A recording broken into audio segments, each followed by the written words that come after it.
Welcome to this video on the evolving landscape of career progression.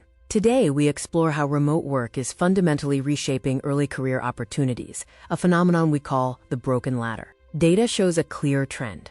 Organizations are prioritizing immediate productivity over long-term talent development. This is a structural shift, not just a temporary dip, as firms systematically retreat from early career recruitment. While many blame generative AI for this contraction, the data tells a different story. The occupations most exposed to AI are often the same ones most capable of remote work, creating a confusion between technological displacement and organizational friction. When we isolate the variables, AI's impact on junior hiring is minimal. The real culprit is the remote environment itself, which often lacks the necessary infrastructure to absorb and train junior talent. Historically, junior workers learned through osmosis and observation in physical offices. In remote settings, these channels are broken, making it vital to replace organic learning with deliberate, injected mentorship.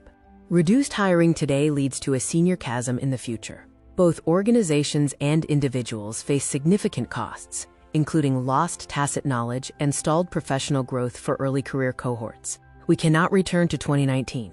Instead, we must move from an organic ladder to a designed staircase, engineering development specifically for distributed work environments. The first step is procedural transparency. Companies like Accenture show that publishing hiring projections, clear promotion paths, and progression statistics can stabilize engagement during periods of change. Next, we must build distributed mentorship infrastructure.